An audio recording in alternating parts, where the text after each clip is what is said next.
Salut la famille, nous sommes très heureux de nous retrouver encore une fois depuis devant vous et nous disons merci, merci pour tout, merci d'être toujours là présent.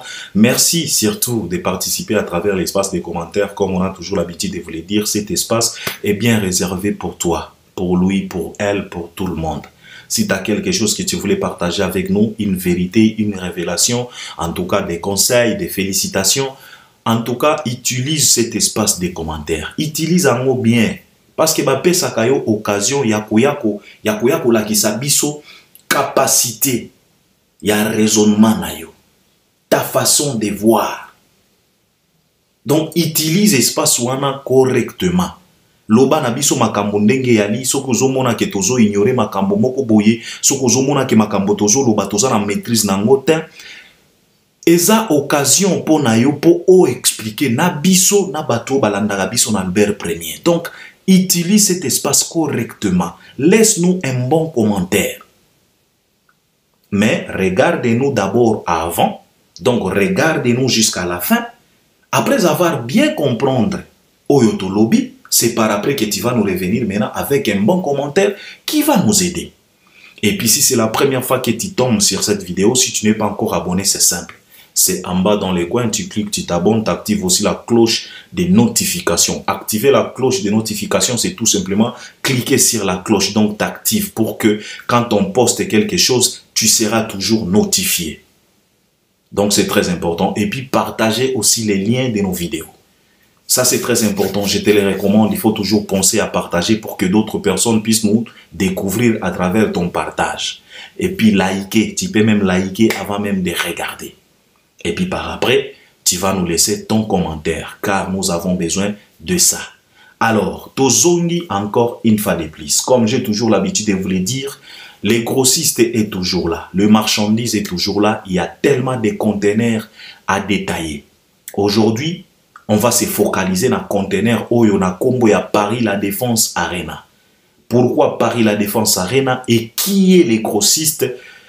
C'est Fally Ipupa. Ce n'est d'autre que Fally Ipupa. C'est cet artiste au jour d'aujourd'hui dans notre industrie qui est considéré comme les grossistes parce qu'avec lui, il y a toujours de marchandises. Tous à la carence, il y a marchandises. Si ce n'est pas des concerts, ce sont ces chansons. Si ce n'est pas ces chansons, ce sont ces sorties médiatiques. Si ce n'est pas ces sorties médiatiques, ce sont ces invitations. Si ce n'est pas les invitations, ce sont ces prestations. Si ce n'est pas ces prestations, ce sont ces dates, ces concerts. Donc, c'est toujours comme ça avec cet artiste. Alors, aujourd'hui, toko détaillé conteneur Oyo et zo contenir marchandises. Il y a Paris La Défense Arena. Paris La Défense Arena, c'est une grande salle où ils se retrouvent en France. Ils ont la capacité, il y a plus de 40 000 places. Salouana. Ils ont la mingi na deux configurations. Pour les concerts, 40 000. Pour les événements où il y a sport, on a 30 000 et quelques. Et puis Salouana, ils ont en plein Paris. Alors, Fally Ipupa, il nous a dévoilé la date de son concert, un grand événement qui aura lieu le 25 novembre 2023 en plein Paris. Alors, Batouabanda Kozela, billetterie et Fungwama. Alors, les 2 mai, Paris La Défense a Fungola Pena billetterie. Pour Batouba se procurer billet. Et c'est de ça qu'il s'agit. Toyeko détaillé sikoyo, billet oyo, na billetterie, na ndenge makamwezo kende. Parce que, toza batu, toza na miso. Oyo na lobaka na bino que, pelisaka torche na 12 RT. Parce que miso eza ya komona, mato eza ya koyoka. On est tous témoins de ce qui s'est passé. Hier, avant-hier et hier, parce qu'aujourd'hui nous sommes déjà les 4. Biso nyonso ndenge tofandia wana yo mutozo la nanga toza pena ba témoin ya oyo euti koleka. Vous savez, en Albert Premier, j'ai toujours l'habitude de vous le dire que aujourd'hui, en 2023, ça ne sert à rien de se chamailler de discuter ba discussion to banda ko sala kala ya basi mandaku ya base ya banzete tibokomi na kubunda. Aujourd'hui, ça ne vaut pas la peine. Pourquoi? Car la possibilité de vérifier est là. L'internet est là. Yon ne kozo la nanga. Parce que les loyo, tokomi komona et komi problème. Et dès qu'il y a ba billet à concert à Fali, ça crée des problèmes. Et puis tozo comprendre était. Pourquoi? Surtout les fanatiques de l'artiste et musicien Ferregola. Nakolembate nakoti kabinote. Parce que trop c'est trop. Naf is enough. Bandeko tolembi ba comportement oyo. Il faut arrêter, il faut changer quand même. Ça ne vaut pas la peine. Vous êtes là en train de traiter les warriors de menteurs, des mankionistes. O bozo kosa, et ça sold out te, babie zanano, o fala te ki kaka 5000. Mes chers frères et sœurs, Gaulois, Gauloises, s'il vous plaît, ba méga na ba gigabyte oyozo brûlé pour na kokende kusala ba discussion na ba warrior. Tu peux utiliser ces mégas là, ces gigabytes wana pour na kokota na site à Paris la Défense Arena pour aller vérifier. On vous le répète toujours que au jour d'aujourd'hui tout est vérifiable. Tozana monde yava. Technologie ezawana. La lumière a été bien établie. Les drones sont montés. Batubazana contrôle. Monde koma moke. Ce qui se passe aux États-Unis, yozana yona kisasa okoki kolanda yango live. Ça c'est la réalité.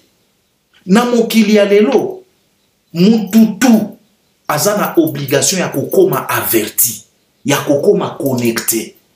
Tozana besoin te ya batu moko boyondire bozo vivre na ba 1800. Tozana époque ya ba Moïse te. Tozana époque ya Jésus te. Tozana 2023 après la mort du Christ. Technologie ezawana. On a facilité makambo. Olie oswa na kana batu, ko finga kana batu, ko bunda, ko fi. Papa, tu peux aller vérifier toi-même. Paris la Défense Arena, eza salo o eza na lolate. Eza pe na lifelote, eza na mokili oyo kaka yope mutu ofandaka.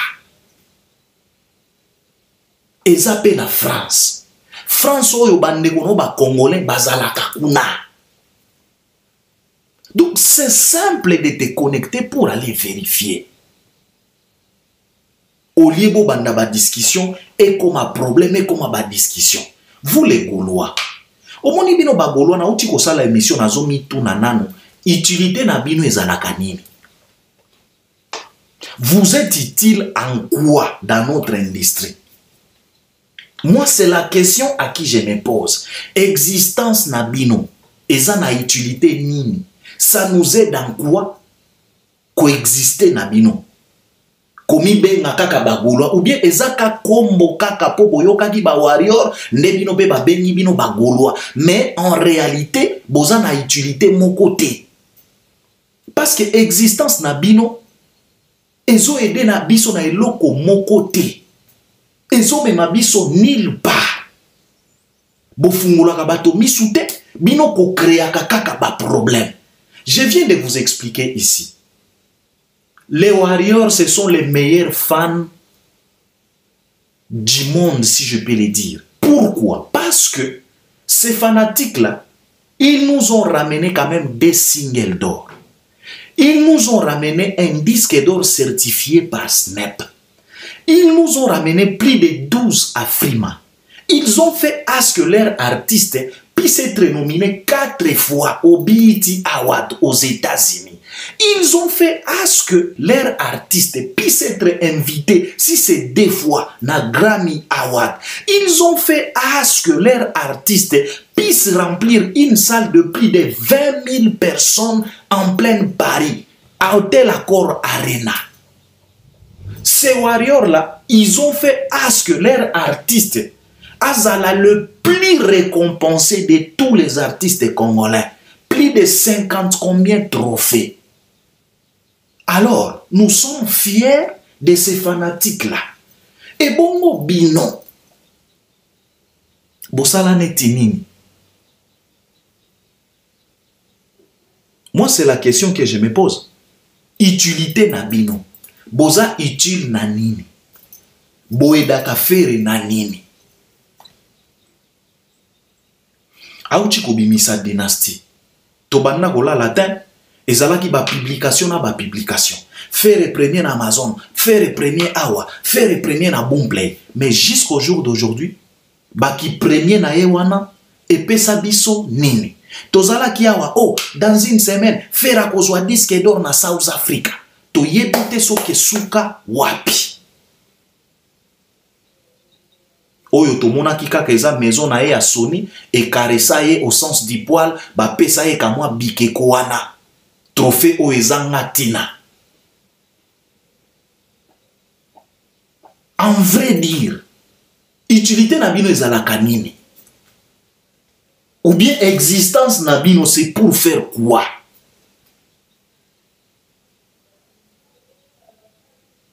Créer tout simplement des problèmes, créer tout simplement des zizanis. Moi je me pose la question de savoir, ndenge nini batu mibimba? Batu mibimba, donc bino pena, bozalaka neti ba catastrophe naturelle.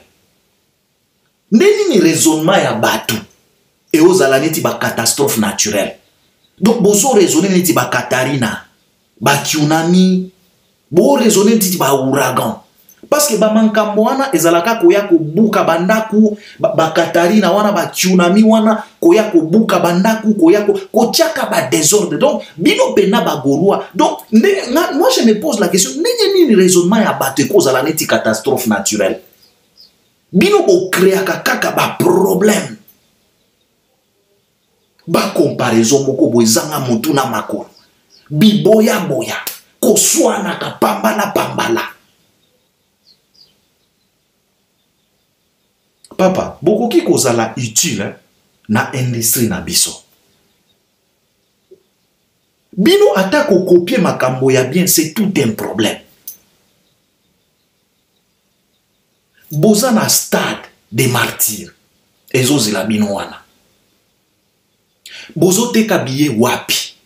Tokomi, aujourd'hui nous sommes le 4 mai. Bokobeta stade le 24 juin. Il nous reste combien de temps? Et si vous matissez combien de panneaux? Vous sali combien de réunions? Vous suivez la précaution nini? Mobilisation eza wapi? Sensibilisation eza wapi? Vous organisez nini jusque là? Na billetterie à pamba ya concert à Fali. Ezo étouffé. Actualité à stade Nabino. Et vous trouvez ça normal?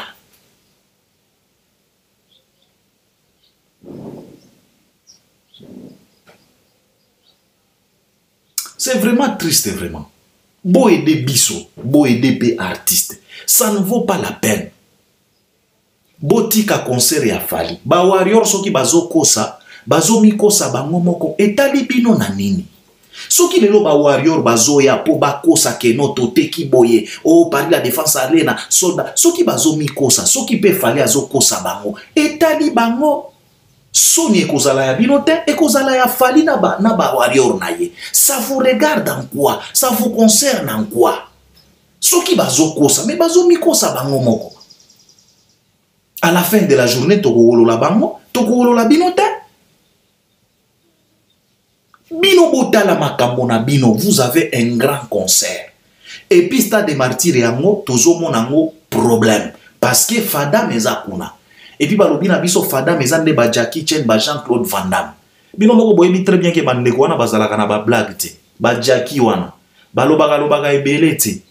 Oya la Jackie ba mankambo moko boye neti bo raisonna ko ndire ba catastrophe naturelle wana nde bokozwa ba mawashi geri moko boye wana noko mona Jackie Chan na yepe na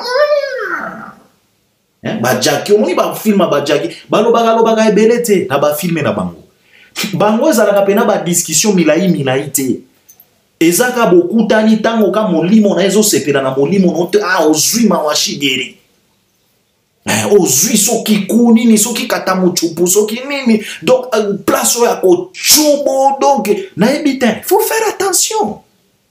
Boza na problème na Jackie Chan na Fadam, boza na problème na Jean-Claude Van Damme.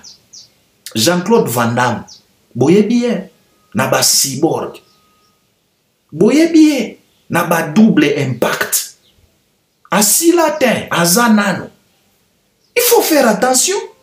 Boza na problème sérieux na Jackie, boza na problème sérieux na Jean-Claude Van Damme. Ba joana ba kolingate na ba manifestation na bango boya koyela bango ba désordre. Wana nde tokozwa siko film.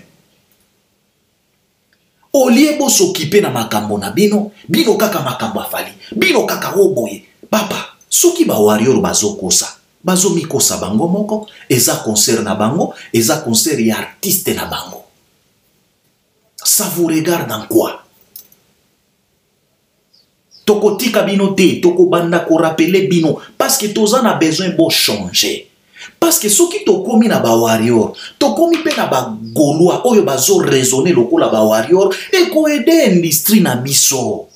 Et ko mema biso quelque part. Cela veut dire que tango ba warrior bazo ben na disque d'or, bino pe bozo ben na platine. Tango ba warrior bazo ben na frima, bino pe bozo ben na mama. Ba trophée na ba mama Afrika. Tango ba warrior bazo mema fali na Grammy, bino pe bozo mema fere na ba biti kuna. Tous en a besoin na bino, tous en a besoin de changement. On ne doit pas rester là côté la cabine. Oh, bango bazala kabongo. Non, il faut changer. Il est temps de changer pour le bien de notre musique, pour le bien de notre industrie. Ba raisonnement on dirait ba Katarina, on dirait ba tsunami. Donc yo mutu pena raisonnement pena ma papa. Donc intelligence pena e boya. Donc intelligence ele kakaka na musika. Donc bandeko. Bo fongola kape ba porte intelligence et quota. Et fan nata na ba cerveau na bino n'infisque 5 minutes. Parce que si l'intelligence te visite pendant 5 minutes, dans 5 minutes tu peux raisonner loko moko ya malonga. Bino intelligence donc ele kaka musika donc ezo pesa bino mote na musika e bobo ba golo e nazaki ya koleka donc intelligence e fan naka e poussa naka pena pembeni na bino ta catastrophe naturelle. Parce que intelligence ezo mona ba Katarina donc bino ko buka kaka ba désordre donc papa bo aider bisoko bo aider préféré. Ça c'était pour les Gaulois parce que bangonde bazoya oh boye papa arrêtez un peu, arrête, il faut arrêter. Alors qu'est-ce qui s'est passé après ouverture? Il y a billetterie politique, il y a Paris la Défense Arena bapé saka 100% ya ba billetté waneza politique na bango politique ya fonctionnement ya salwana bapé saka ba billet à 100% te biso nyosto outi komona. Même Fali lui-même, même les producteurs, ils ont posté que non, Babillet était camis à 75%. Alors, et ça dit moi confusion. Bandeko misusu basali ba analyse que non, 75% wana, eza ya un quart ya Babillet oyo ba relâché. Non, il faut arrêter avec ça. Tout s'informer bien. Ngape Albert Premier nazalaki na moi confusion moko boy. Mais natuni Pona zoa précision. Balobi nanga non, Albert, le problème c'est quoi?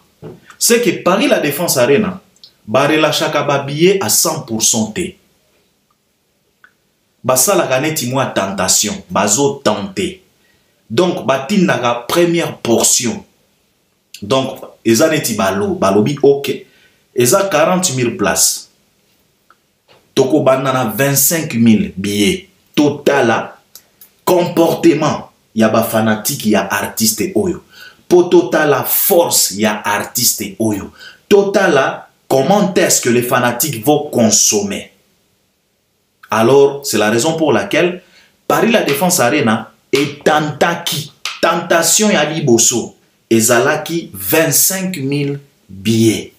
Wanande tentation ya liboso oyo Paris la Défense Arena et salaki 25 000 billets.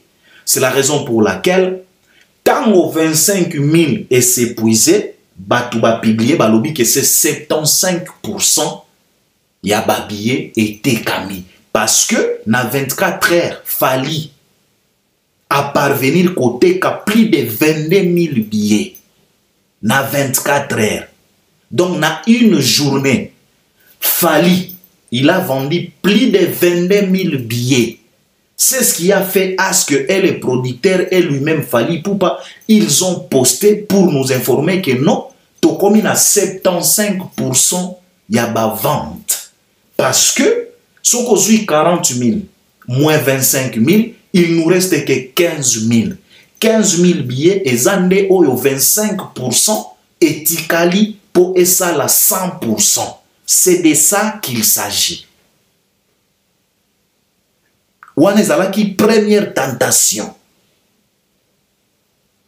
pour batala parce que Paris la Défense Arena barela chaka babiye nyonso tout est à 100%. Il faut batala.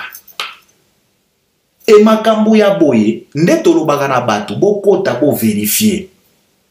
Yangonde eyo ko révéler biso que concert ya Vienne biso ko Fiolomide ezalaki annulé na Paris la Défense Arena. Batu babanda kokosela ba combattant makambo. Je pense que nga Albert Premier na sala ba émission kala pour expliquer aux gens que tous les concerts de ces artistes et musiciens congolais oyo euti kozala annulé na poto parce que boyebi très bien faire azalaki na Casino, Kofi azalaki na Paris la Défense Arena, Wera azalaki na Zénith. To sala ba émission awa pona ko expliquer que non botika kokosela boketu makambo. Nos artistes n'ont pas pu vendre les billets. Yangouane salaki que ba concert na bango ezala annulé. Ce n'était pas pour les combattants.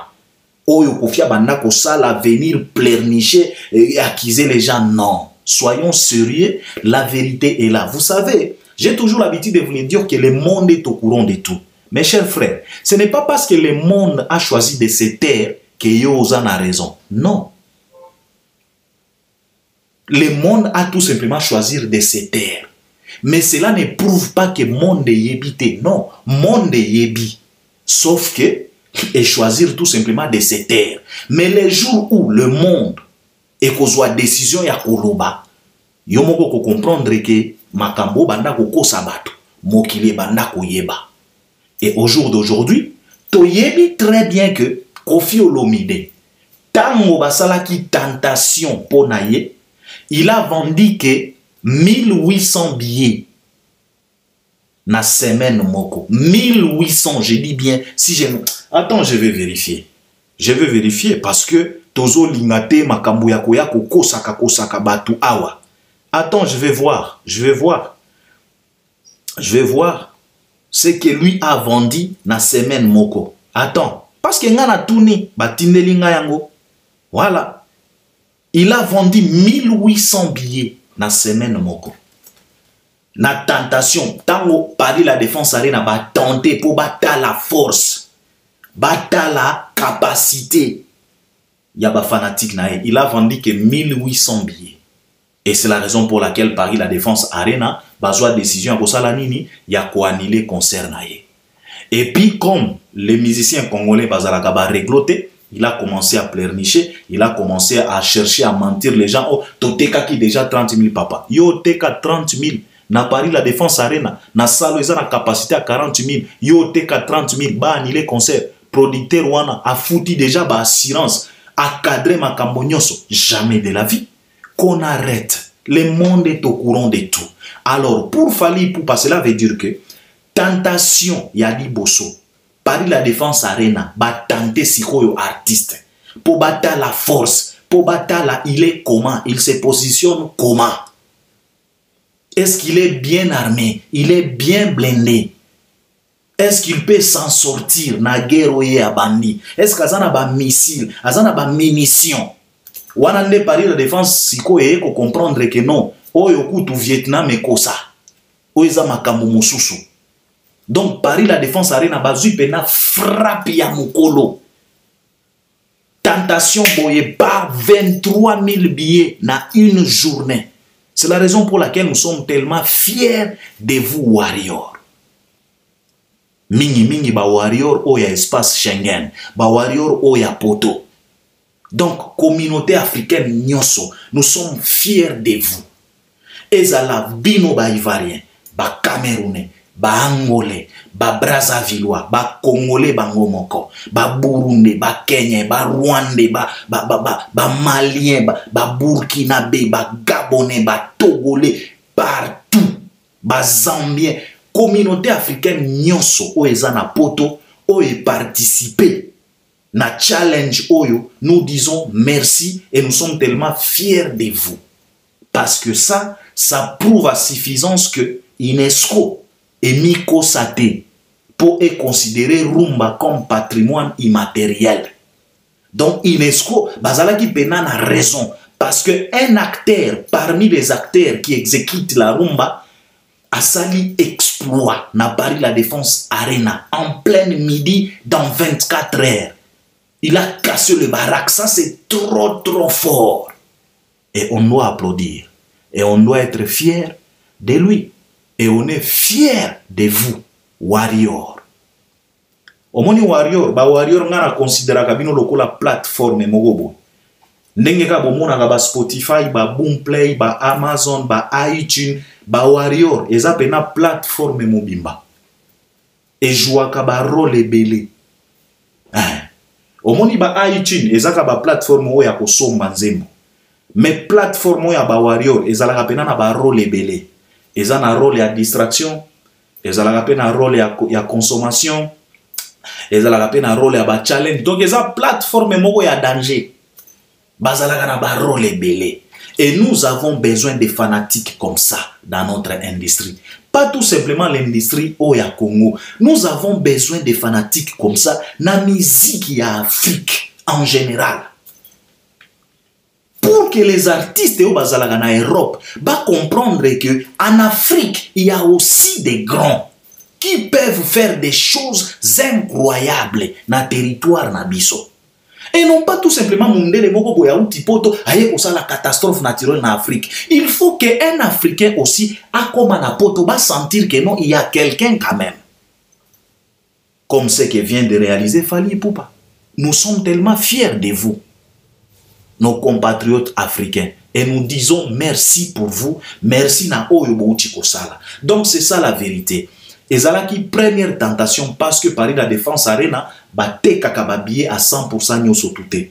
Pesa ka moi pourcentage, moi dose moko boy, moi lo moko boy. Alors tentation, première tentation et ça qui 25 000 billets. Alors Fally Ipupa na 25 000 billets a beta qui déjà 23 000 billets. Je pense que 2000 billets au etikala kiwana yango pesa qui épuisé. C'est la raison pour laquelle baloba ki keno tokomi déjà na 75% ya ba billets vendus. Donc na nenge tozolo baboye, il nous reste que 15 000 billets. Je pense que les loto lobby bako fongola bako élargir encore une fois de plus bako tia lisusu en disponibilité ba place au etikali. Donc 15 000 places wana au etikali bako fongola yango lisusu. En tout cas, je pense que dans une semaine, Warrior, ceux qui bolingi pena, ceux qui bo se décider, dans une semaine, Fally Agobeta sold out. Parce que, Ebanda qui l'aidait, aujourd'hui nous sommes les 4. Tozaka kana deuxième jour. Donc dans une semaine, je pense que Warrior, ceux qui bolingi, bogoki ko boucler affaire oyo, et tikalika kakoluka elamba na yo oyo kolata. Omoni. Donc, nous félicitons Warrior na makambo bosali. Alors, na banda ko solo na ndeko moko boye. Ndeko moko boye lobi na Albert omoni Warrior pe ba komi ko exagérer. C'est que Fally vient de réaliser, c'est normal parce que Fally a un succès mikolo. Donc c'est normal et ça est loga extraordinaire. Je voulais m'adresser à vous les Warriors et à vous les mélomanes de la bonne musique. Oeza pena conseil, même na yo ndekozo la nanga, même dans ta vie quotidienne, vie nabiso normale, oeza conseil oe kokipe ko ede yo. Vous savez, dans la vie, sokoza na master, sokoza na mobali na yo, sokoza na mwasi na yo, oncle, tante, bana na yo, grand-père, grand-mère, oyo, dans ses habitudes, alingaka toujours ko normaliser makambo na yo, sala keba na mutu wana aza mutu malamu te, aza mutu mabe. Sokoza na master na yo. Donc makambo nyonso salaka dans la vie. Ya lingaka toujours ko normaliser. Ah, c'est normal batu nyonso basalaka yango. Faites attention avec cette personne. Ce n'est pas une bonne personne. Oeza conseil gratuit na pesio. Conseil gratuit na pesio. Soki oza na master, copine, cousin, grand frère, petite sœur. Makambo nyonso salaka na vie. Ya yaka toujours ko normaliser. Ah, c'est normal petite sœur. Kingani pe asala yango. Keba na mutu wana. Soit c'est la jalousie, soit c'est de l'ignorance. Parce que qu'on normalise makambo, ezalaka pe arme à jalousie. Parce que ba jaloux et belé de bazalaka na mo habitude wana ko normaliser makambo. Ezalaka jalousie ou bien ignorance.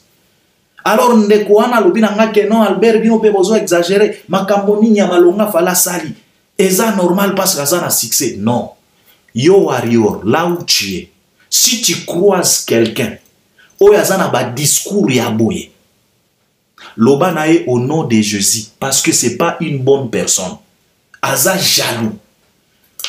Vous devriez savoir que ce que vient de réaliser Fally, ce n'est pas normal. On n'a pas le droit de normaliser ça. C'est anormal, c'est extraordinaire, c'est quelque chose où il faut toter les matos beta maboko. On normaliser en par rapport à quoi? Et ça c'est la jalousie. Balingi ba normaliser en pourquoi? Parce que bazolinga ba longo la valeur na likambo oyo na exploit oyo fala uti ko sala. Yango balingi ba normaliser. Yango na lobi na yo soko za na mutu master ndeko na yo na famille moninga na yo camarade na yo à chaque fois soko sali likambo ya kaka ko normaliser sala ke bana mutu wana. C'est pas une bonne personne. C'est pas une bonne personne. Mais si tu croises quelqu'un soko sali likambo lobi no papa courage hein. Au monde loko sali batu ebele ba kokaka yango te. Ça c'est une bonne personne kangama na ye. Parce que Ayebi copie sa valeur. Parce qu'Ayebi très bien que ce n'est pas facile de réaliser quelque chose. Ça demande de l'énergie, ça demande des sacrifices. Il faut mieux se positionner pour réaliser ce que Fally vient de réaliser aujourd'hui na France. Papa, ils en a Congo te. Ils en a Angola te. Ils en a Brazza te. Ils en a France. Parce que beaucoup de nos artistes et musiciens, ils ont du mal à remplir même les stades dans les pays africains, à remplir même des stades dans les propres pays na bango. Comment se fait-il artiste wana ceux qui a sali expo en France yo ya kosala ke yo ya kolobana biso ke non et anormal ndenge nini? Eza normal ta avant-hier awa. Vous avez traité Fally des local non? Parce que ba page moko boye, ba chroniqueur moko boye français, ba lobaki ke non Emmanuel Macron était avec un chroniqueur, était avec un youtubeur, était avec un artiste local. Vous vous êtes moqué de Fally non? C'est avant-hier. Bobo sanaka makambo mbangote avant-hier awa. Vous vous êtes moqué de Fally en disant que non, même ma page, même ma chroniqueur, même média à France, ils ont reconnaître qui est international na yete, bazo considérer youtubeur, bazo bake Macron, azalaki na moi youtubeur, azalaki na moi artiste moko local. Alors c'est le même artiste youtubeur hier, c'est le même artiste qui était considéré comme local hier, aujourd'hui. Il vient de vendre plus de 23 000 billets en pleine Paris na mboka ya Macron. Yo zolo bananga ke usa normal. Ozandoki. Je te dis Ozandoki, tu es un sorcier. Bino ba warrior, soki bomoni pena mutazo tenir ba propos ya koloba keza normal. Na yo warrior, soki omitia na mutu na yo keno eza normal pour Fally longola eloko wana. Eza défaut, eza mabe, eza arme ya ba faible. Qu'on normalise makambo nyonso ezalaka pe jalousie. Parce que ozolinga o étouffé valeur ya likambo o ne kwa réaliser. Combien de musiciens na tuna kibino hier kaka na France wana toza na ba artiste ebele o bazo sala ba succès lelo. Naza aza bokende boloba na Naza ameka. Kebla kaza bokende boloba na Kebla kameka. Ba SDM baza kende boloba na ye ameka. Ba Big Flo ba Oli baza, ba Amel baza, ba Vianney baza. Bokende boloba na bango pe ba kekomeka. Ba fandanga na France. Ba beta kuna combien de fois? Ils se sont aventurés là-bas combien de fois? Au moni stade wana, Paris La Défense Arena, ezalaka stade ya équipe moko ya rugby, na bosani mwa Congo. Même ba propriétaire nango parfois batondisaka yango te. Mais un Africain, un artiste musicien congolais qui chante à Lingala, épée de français, venant de Bandal, aïe na France, a bêti plus de 23 000 billets na 24 heures. Yo ya kolobananga qui ça normal. Tu es un sorcier. Tu es un sorcier. Makambo, voilà ça les anormalités. On doit être fier de ça. On doit lui féliciter. Coup de chapeau. We are so proud of that. And we say thank you. Eza extraordinaire. Koya la biso ba discours. Eza normal. Vie succès. Bono baka pe ba artiste na bino bazana ba succès. Bango pe ba meka total. Kofi akatana. Fere akatana. Na casino. Oeza pena na capacité à 2000 places. A kokate. Mais azalaga na succès. Kofi ewana plus qui de 20 combien albums. Malgré tout ça. Il n'a pas pu vendre même 10 000 billets, même 5 000 billets dans une semaine. Il a été incapable jusqu'à ce que Paris La Défense Arena, ils ont décidé d'annuler parce que Monaki et l'Okweza awate. Yo zolo bananga que ça normal, et ça normal te. Mutu oyazo yana ba discours wana ce n'est qu'un jaloux. Et ça normal te, normal nandengeni. Qui a déjà fait ça? Combien ont déjà réalisé ça? Pour que les lotos bana normaliser en non. Fallait sali et lokomoko extraordinaire et on doit être fier de ça. On doit l'applaudir. Respect pena, respect. Tango zomo na ndeko mobali wana salata moi signe moko boya respect parce que il mérite ça. Ce n'est pas du tout évident, papa. Ce n'est pas du tout évident. Au moni kobeta 23 000 billets na journée moko. Ça veut dire 6 Olympia. Ça veut dire 3 Zénith na journée moko. Ça veut dire Hôtel Accor Arena na 24 heures. C'est ce qui veut dire. Ce qui peut comprendre en côté. Ça veut dire 6 Olympia na 24 heures. Oyo babanda koloba ke non fali akobeta 7 Olympia. Le lot Topé si est raison. Topé si est raison. Donc, il était capable de se produire 7 fois Olympia. Et Alinga qui a ça la sold out na 24 heures. Parce que 23 000 Olympia a la capacité. Si 2000 places, si je ne me trompe pas, si je ne dis pas de bêtises. 2000 places. 2000 places. Donc, 2000 fois 5, 5 jours, cela veut dire combien? Ça veut dire combien? Ça veut dire 20 000. Plus 2000 parce qu'à t'équipe plus de 23 000, ça veut dire que Fali a bêti 6 Olympiades à 24 heures. Clôture a bouclé sold out. Si Fali pouvait se produire 7 fois à Olympia, Nele Loboy, bah annoncer les bisous, 7 concerts à Fali à Olympia sold out. Yo l'igno faire comprendre bisous les que non, et ça normal. Aux andoki, sorcier que tu es. Et anormal t'es papa.